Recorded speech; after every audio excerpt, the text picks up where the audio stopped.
ये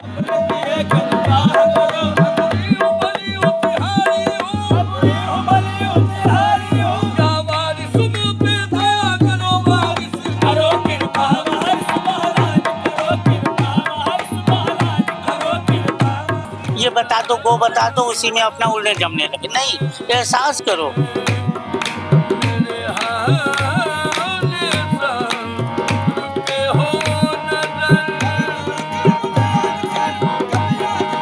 यहाँ तो खेल इश्क का है, अक्ल का नहीं है। नमस्कार, आपके साथ मैं तबरेज आलम। आज हम मौजूद हैं जनपद बाराबंकी के देवा शरीफ। आप मेरे पीछे इन तस्वीरों में बखूबी देख भी रहे हैं कि जहाँ पर लिखा हुआ है थाना रामनगर जनपद बाराबंकी। मैं दूसरी तरफ आपको ये जो गेट दिखाई दे रहा है, गेट नुमा जो रोड पर बना हुआ है, लिखा हुआ है बखूबी इसमें आस्ताना रोड, कौमी एकता द्वार जो बना हुआ है, ये रोड जाता है दरगाह के लिए। यानी कह सकते हैं हाजी वारिस अली शाह की जो दरगाह है वो इसी रोड से जाने का महज चंद कदम की दूरी पर वो दरगाह बनी हुई है। कह सकते हैं कि शाबान के पहले माह में इस दरगाह का जो मेला है वो शुरू हो चुका है। वहीं दूसरी तरफ जिला प्रशासन, चाहे वो डीएम हो चाहे एसपी हो, संबंधित अधिकारियों के द्वारा मीटिंग के माहौल को देखते हुए यहाँ पर ज़ायरीन जो दूर दराज से आते हैं उनकी सुरक्षा को देखते हुए लगातार यहाँ पर पुख्ता इंतजामात किए जा रहे हैं। चप्पे चप्पे पर सीसीटीवी कैमरे और पुलिस की मुस्तैदी से ड्यूटी लगी हुई है। तो अहम सवाल ये है कि लगातार चाहे वो राजधानी लखनऊ का जो सटीक जिला है यानी बाराबंकी है, लगातार राजधानी लखनऊ में जिस तरीके से आगजनी की जो घटनाएं हो रही हैं, जो आवाम को दिक्कतों का सामना करना पड़ रहा है, वहीं दूसरी तरफ जिस तरीके से यहाँ पर दरगाह का जो मेला है वो मेला शुरू हो चुका है। इसी के साथ उन लोगों की कैसे सुरक्षा की जाएगी जो दूर दराज से आने वाले हैं, तो इस तरीके से लगातार यहाँ पर किसी भी प्रकार का यातायात प्रभावित ना हो, किसी भी तरीके की असुविधाएं ना हो, किसी भी घटना को जो यहाँ पर अकीदतमंद श्रद्धालु आएंगे उनको कोई असुविधा ना हो। वहीं दूसरी तरफ आपको हम एक बार फिर तस्वीरों में दिखाने की कोशिश करेंगे। जो बाराबंकी जिला की पुलिस है, उसके कांस्टेबल जो है, संबंधित दरोगा, एसआई जो भी होते हैं वो लगातार यहाँ पर मौजूद हैं ट्रैफिक व्यवस्था को खुशहाल दिखाने के लिए। यहाँ से चंद कदम की दूरी और कह सकते हैं कि ये जो आदर्श नगर पंचायत बाराबंकी है, देवा रोड है, लगातार आगे आवाम है। और जो मुख्य द्वार आपको हम इन तस्वीरों में एक बार फिर से दिखाएंगे। ये जो मुख्य द्वार है ये कौमी एकता द्वार जिसको कहा गया है, ये बना हुआ है दरगाह, आस्ताना दरगाह के लिए जाता है, जहाँ पर वारिस अली शाह की दरगाह मौजूद है। अब देखना ये होगा कि लगातार इतने दिनों का जब ये मेला चलेगा क्या सारे लोग मुस्तैदी से ये प्रशासन यहाँ पर कायम रहेगा। तो लगातार इसी बात पर चर्चा करने के लिए यहाँ पर दरगाह के कुछ साधु संत हमारे साथ मौजूद हैं, यहाँ पर जो अकीदतमंद हैं, वारिस अली शाह को मानने वाले हैं, और उनसे ये पूछते हैं कि आखिर ये कैसे प्रोग्राम होना है और इस पर कहाँ कहाँ के ज़ायरीन आएंगे।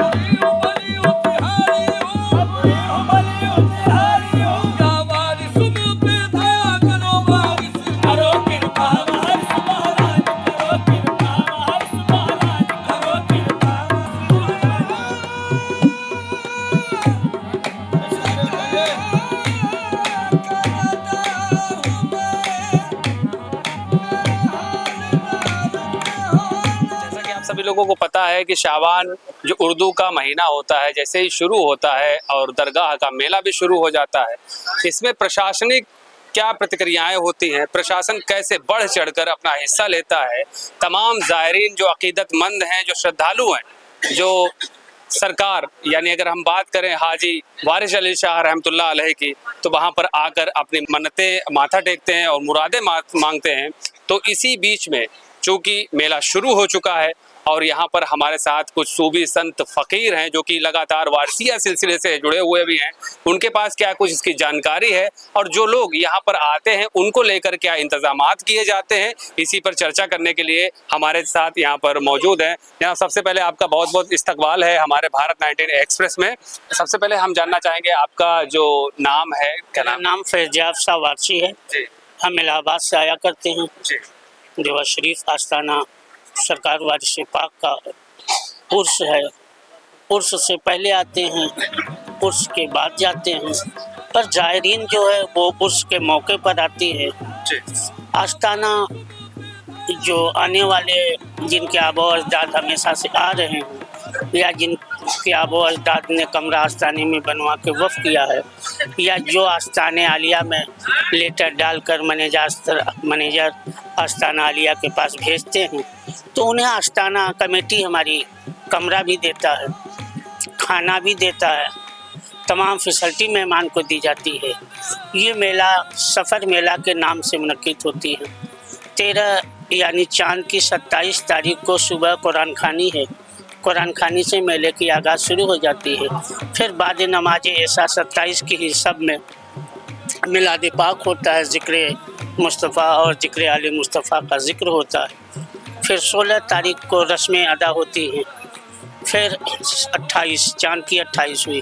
फिर 29 तारीख को चाँद नहीं हुआ तो सिर्फ कव्वाली होता है, और चाँद हो गया तो फिर 11 बज के शुरू हो जाता है। 4:13 पर सरकार वारिस आलम पना का कुल होता है।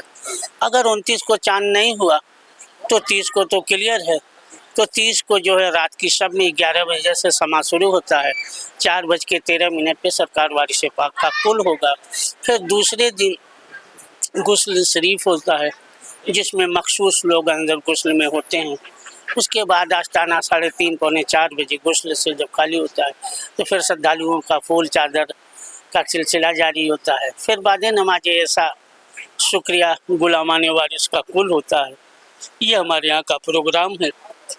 आस्ताना अपने मेहमानों की खुसूसी तौर से खाने पानी का इंतज़ाम रखता है। रही प्रशासन की बात, तो प्रशासन भी आने वाले मेला ज़ायरीन की बेहतरीन अंदाज से उनकी सेवा करती है। किसी को कोई तकलीफ़ नहीं होता। सबसे बड़ी बात यह है कि यहाँ पे हिंदू और मुसलमान का खेल नहीं है। सरकार वारिस पाक फरमाते हैं कि सुना सुना हमारे यहाँ इंसानियत की दर्स दी जाती है।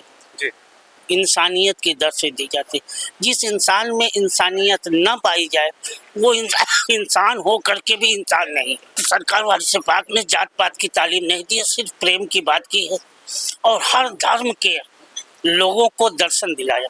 जो जिस सूरत में सरकार वारिस पाक को दिल से चाहा, सरकार ने उसी सूरत में उसको दर्शन दिया। यही सबसे बड़ी बात है। इसीलिए हमारे यहाँ प्रेम का मार्ग चलाता है, प्रेम की राह बताया जाता है। हमारे यहाँ जो कुछ है प्रेम है।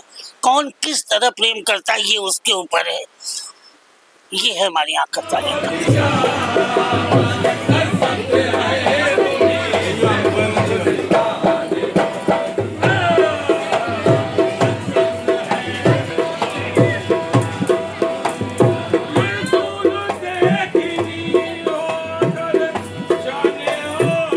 किसी भी तरीके से आज समाज में जहर घोलने का काम किया जाता है, क्योंकि एक आस्थाना है वारिसिया पर जितने भी लोग देखा गया है कि होली हो चाहे दिवाली हो, जो भी हिंदू या मुस्लिम के त्योहार होते हैं आपस में मिलकर मनाए जाते हैं। अब बात ये है कि आपके आबो अजदाद मुसलमान थे और सरकार वारिस पाक को मानने लगे, और किसी के आबो अजदाद हिंदू भी थे, वो सरकार को मानने लगे, वो भी सरकार को मानने लगे। पर उनके यहाँ जो रस्म था, जैसे होली और बहुत से ऐसी रस्म थी उनके पूर्वजों का, तो हमारे यहाँ मना नहीं किया गया। हिंदू होली के मौके पर अगर सरकार वारिस पाक में आता था तो आपस में जो गुरु भाई होते थे, वो चाहे हिंदू हो या मुसलमान, आपस में मिलते थे। वो उनको गुजिया वगैरह और प्यार से गुलाब का छिड़काव करते थे। ये हसद का खेती नहीं होती थी, प्रेम की खेती। उसी तरह मुसलमानों के यहाँ जब ईद का मौका होता था तो बड़े बड़े हिंदू जो महान राजा महाराजा होते थे वो उनके यहाँ जाते थे। ये एक संगम यानी प्रेम मोहब्बत की दर्श दी जाती थी। ये नहीं कि हम हिंदू हैं हम मुसलमान, हमारे यहाँ कट्टरपंथियत का खेल नहीं है। हमारे यहाँ मोहब्बत के सिवा कुछ नहीं है। तुम क्या कर रहे हो और तुम्हें क्या करना चाहिए, बस इसे ध्यान दो। कल क्या थे इससे नहीं मतलब है। आज जब सरकार वारिस पाक के दामन से वाबस्ता हो गए तो अब तुम्हें कौल देखना है, सरकार की बाणी देखना है, सरकार हमें ज्ञान क्या दे रहे हैं उसी पे हमें अपना ध्यान लगाना है। ये है हमारे यहाँ का दर्श। हुजूर वारिस अली शाह रहमतुल्लाह अलैह के बताए हुए रास्ते के मार्गदर्शन पर आप लोग बखूबी चलने की कोशिश करते हैं, क्योंकि हम बंदा हैं जी। वो नूर वाला नूर है और हम बंदा हैं, हम गुलाम हैं, हम लिबास में हैं। ये उनकी अता है। कोशिश ये रहती है कि हम उनके कौल पे चलने की कोशिश करें, हम आईना बनने की कोशिश करें, लोग हमारे किरदारों से उनके तरफ बढ़ने की कोशिश करें। मुझ में वो किरदार पैदा हो, लोगों के अंदर वो किरदार झलके, कि उस किरदार, क्योंकि इंसान का पूजा नहीं होता, इंसान के विचार, इंसान के अखलाक, इंसान के किरदार का पूजा होता है। हमारा किरदार कैसा है ये हमें देखना है, हम किस विचारधारा के हैं ये हमें देखना चाहिए। सरकार वारिस पाक ने कभी मजहबी लफड़े की बात नहीं किया है। सरकार वारिस पाक के पास एक से एक ब्राह्मण, महंत, राजा, जैसे राजा उदित नारायण थे, राजा पंचम सिंह थे, इस तरह बहुत से राजा सरकार के मानने वाले थे। तो सरकार ने कन्वर्ट की बात नहीं किया कि तुम मजहब को परिवर्तन करो, धर्म परिवर्तन की यहाँ बात ही नहीं की गई। यहाँ सिर्फ मन परिवर्तन करो, मन में अगर गंदगी है तो इसे साफ करो, दिल साफ रखो, विचार साफ रखो और भाईचारा का रिश्ता करो।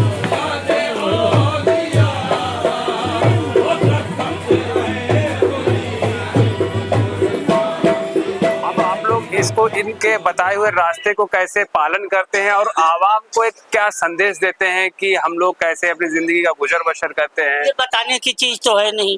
ये तो आप जब हमारे बिस्तर पर आएंगे, हमारे करीब आएंगे, तो हमारे ख्याल से, हमारे विचार से, हमारे गुफ्तगू से आपको एहसास होगा। ये चीज़ें तो एहसास करने की है कि बताने की है, प्रचार करने की चीज़ तो है नहीं। ये तो एहसास की चीज़ है। बस आपको क्या एहसास होगा इस बिस्तर से या आप जाने, उसी को आप प्रचार करते हैं।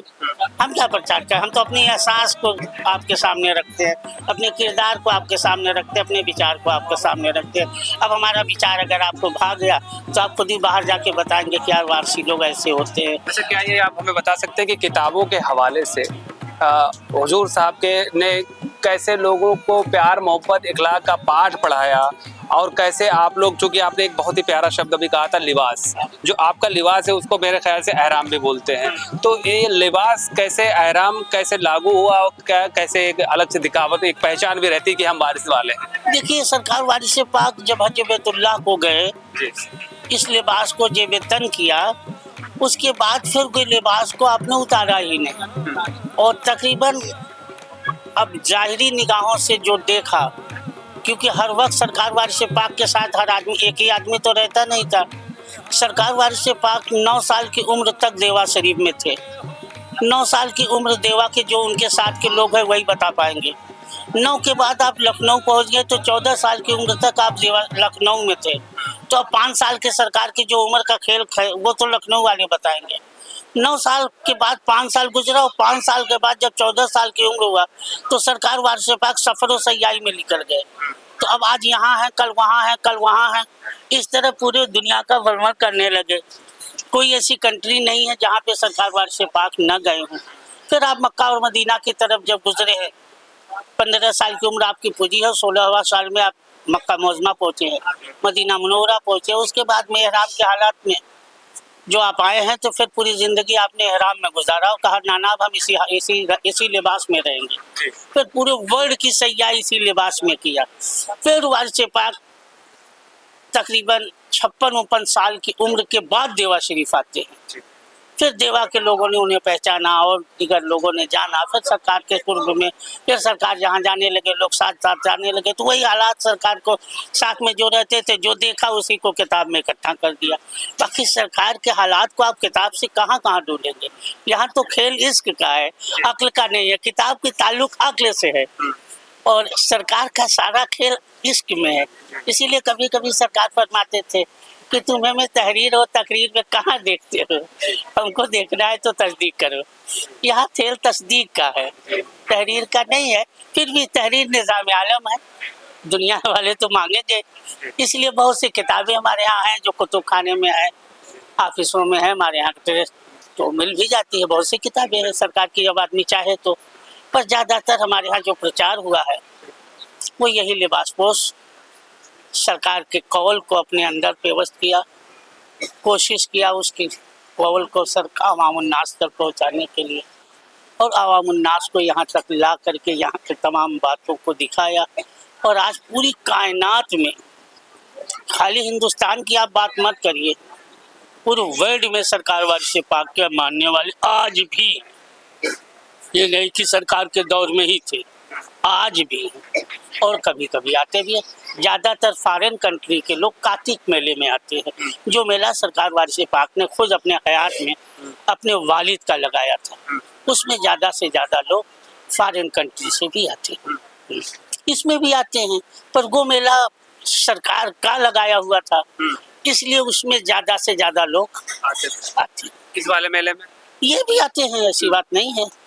अब कितने ज़ायरीन जो आते होंगे यहाँ पर अब ये तो गवर्नमेंट बताएगी टिकट के जरिए, हम लोग तो अपने बिस्तर पे भीड़ भाड़ के फिर तो यह समझिए कि ये आंगन में सरकार के कुल के वक्त पांव रखने की कायदे से जगह नहीं रहेगी। हर आदमी जो जहाँ है वहीं खड़ा हो जाएगा। अब उसमें गिनती तो कोई लगाएगा नहीं। अब यह समझिए कि हमारा आंगन पूरा भर जाता है, बाहर पूरा भर जाता है, तब उसी हिसाब से आप आंकड़ा लगाइए। और कार्तिक का जहाँ मेला है तो यहाँ से लेके दादा मियाँ तक, नारा से लेके बरेला तक भीड़ ही भीड़ रहती है। तो ये मामला है।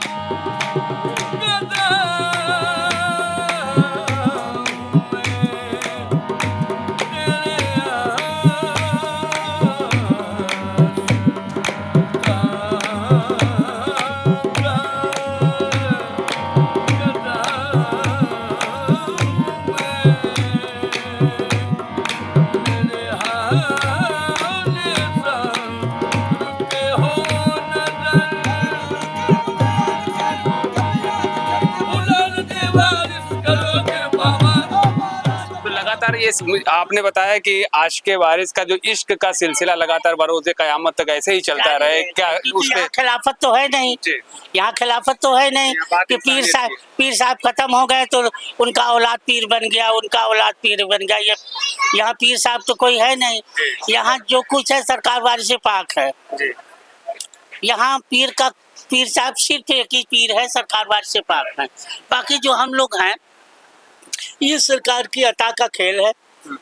लिबास दिया, उस लिबास के जरिए अवामुन नास तक खबर पहुंचाने की कोशिश किया गया और सरकार वारिस पाक के दामन से वाबस्ता किया गया। हमारे यहाँ बैत ली जाती है कि नहीं जाती? ज़ाहिरीन ये जानना चाहती कि बैत को हिंदी और शब्दों में क्या कहेंगे? जैसे अपने आप को बेचना, और हिंदी में ये कह लिया जाए कि गुरु का ज्ञान, गुरु दक्षिणा, जो गुरु जो है देता ना, दीक्षा जिसको बोलते हैं, गुरु दीक्षा देता है, वही हमारे यहाँ उर्दू में बैत कहते हैं। अपने को बेचना यानी जो हमारे अंदर इंसानी फितरत है वो हमने अपने गुरु के चरणों में रखा। अब गुरु के कृपा से, गुरु के ज्ञान से, गुरु के ध्यान से, गुरु की अता से हम में वो बुराइयां न आए जो पहले थी। अब गुरु की दी हुई कृपा से जो हमें आए वो गुरु का ज्ञान हो, गुरु के ध्यान हो और अपना एक नया अलग ढंग का विचार हो, क्योंकि हमारा मन साफ होना जरूरी है। मन का परिवर्तन अगर हो गया तो फिर किसी धर्म की जरूरत नहीं है, धर्म वही है। अच्छा, एक अहम सवाल है, चूँकि सिलसिला ऐसा है, काफ़ी मैं इज्जत करता हूँ इस सिलसिले की, चूँकि दुनिया से अलग हटाना और सिलसिले में अपने आप को विलीन कर देना, कैसे करेंगे? देखिए, फना और बका का खेल है, ये जुमला जबान का है। अब ये बताने की जरूरत नहीं है। जो मुझ में खुदा से दूर करने वाली चीजें हैं उसे चाहिए कि हम उसको फना करें, निकालें अपने अंदर से, उसको निकालें, चाहे जिस अंदाज से, वो चाहे तस्बीह मुसल्ला से निकले, चाहे गुरु की कृपा से निकले, चाहे गुरु की खिदमत से निकले। उसे हम निकालने की जब कोशिश करेंगे, हम में जो बुराइयां जब हम में से दूर होगा तो हकीकत में हक की जो रोशनी हमें जरूर वो दीपक जलेगा। और जब हक की दीपक मुझ में जलेगा तो पब्लिक को रोशनी की जरूरत है। पब्लिक अंधेरे में है और हर अंधेरे में रहने वाले को रोशनी की जरूरत है। रोशनी जो होता है वो गुरु की कृपा ही है, गुरु की कृपा से ही रोशनी होती है। और गुरु वही है जो ज्ञान दे, गुरु वही है जो अपने शिष्य पे ध्यान दे, गुरु वही है जो गुणवान हो, और गुरु वही है जो तलब से बचा ले, किसी अपने सिवा किसी और से कहने की हाजत ही न रखे। गुरु और चेले के जो बीच का पर्दा है, झिझक आदमी को स्टार्टिंग में लगती है कि हमारे कहीं मुर्शिद साहब, कहीं गुरु साहब हमारे जो बीच का है। बात क्या है ना कि जैसे ये एक मंजिल होती है, जैसे अभी आप ऑफिस तक गए आपकी बताई हुई जबान से। ऑफिस में अब लोगों से पूछा होगा कोई बात, अब वहाँ से लोगों ने बताया कि 66 नंबर में जाइए फैज़याब शाह से मिलिए। अब आप वहाँ से आए, चले तलाश में फैज़याब के, पर सीढ़ी से चढ़ने से पहले आपके अंदर झिझक थी कि नहीं थी? तो अब ये समझिए, ये शिष्य गुरु का सिलसिला इससे शुरू हुआ। उसके बाद आप दरी तक आए, अभी झिझक था। फिर आपने पूछा फैज़याब शाह कौन है, तब तक झिझक था आपके अंदर, कैसा होंगे, किस ख्याल के होंगे, किस विचार के होंगे। अब आपको पता चल गया कि ये फैज़याब शाह हैं, तो अब उनके पास बैठ गए, फिर भी झिझक है, पर अब गुफ्तगू होने लगी। अब आपकी झिझकपन जो है वो आपसे निकलने दूर होने लगी, आपके अंदर मोहब्बत घुसने लगा। नहीं यार, बाबा को बात में दम है, बाबा से बात करने में मजा आ रहा है, बाबा झिझकार नहीं रहे हैं। अब बाबा से हम जिस तरह चाहेंगे प्रेम से बात करते रहेंगे। तो जिस तरह आपकी प्रेम का ठहराव गुरु के जात पे रुक जाएगी, वही उतना पर्दा दूर हो जाएगा। पर्दा भी एक ही चीज पैदा करती है, दूरी। शरीयत कहते नहीं, शरीयत, तरीक़त, मारूफ, फिर हकीकत, ये 4 जुमला जो लोगों ने इस्तेमाल किया है बुजुर्गों ने, तो कोई इतना आसान जुमला नहीं है। उन लोगों ने जाना कि शरीयत क्या है, तरीक़त क्या है, हकीकत क्या है, मार्फत क्या है। ये चारों आपको एक ही जगह का दर्श देते हैं, पर चारों का दर्श का जो अंदाज है अलग है। यही है पर्दा, यही है दूरी। जैसी जैसी आपके अंदर कुर्बियत बढ़ती जाएगी, पर्दा उठता जाएगा। पहले आप शरीयत पे है, आपके अंदर डर घुसी है। आप तरीक़त पे आए तो कुछ डर खत्म हुआ। तरीक़त से आप हकीकत को जानने की कोशिश की तो और डर खत्म हुआ। हकीकत पे जब आप ठहर गए तब आपको मार्फत गालिब हो गया। अब आप जो बक रहे हैं, जो कह रहे हैं वही हक है, वही सच्चाई है। अच्छा बाबा, एक अहम सवाल ये है कि सिलसिला से जुड़ने का तरीका क्या है? बस तरीका ये है कि आप सिलसिले वारसियत में जब जुड़ेंगे तो आपकी बैठ ली जाती है, चाहे आस्ताने के अंदर चाहे आस्ताने के बाहर। बैठ से पंजतन पाक ली जाती है, दामन पकड़ा वारिस पाक का, पंजतन पाक का, खुदा और रसूल का, यही बैत का इकरार कराया जाता है। उसके बाद जो आपसे बैत, आपकी बैत ले रहा है वो हो गया रहनुमा, रहबर। आप उससे अपनी रहनुमाई कराइए, वो हादी हैं, पीर हैं, वारिस पाक, पंजतन पाक। हमारे सिलसिले में सबसे बड़ी मज़े की बात यह है कि हमारा पीर ही पंजतन है, और सिलसिले में जो पीरी मुरीदी है तो खुद पीर साहब ही पीर रहते हैं, पर हमारे यहाँ मुरीद करने वाला हादी होता है, गुरु होता है, ज्ञान देने का सिलसिला रखता है, पर पीर कहलाने का हक नहीं। वो सिर्फ यही बताएगा कि हमारा पीर वारिस पाक है, हमारा पीर पंजतन पाक है, हम पंजतन के दामन से वाबस्ता, हम पे खुदाई लिबास है। हम पे जो लिबास है ये लिबास अहमदी है, मेराज का लिबास है। सूरह मुजम्मिल और मुदस्सिर जो कुरान में आयत है वो लिबास में हम चादर वाले लोग हैं, चादर ही ओढ़ते हैं, चादरें लपेटते हैं।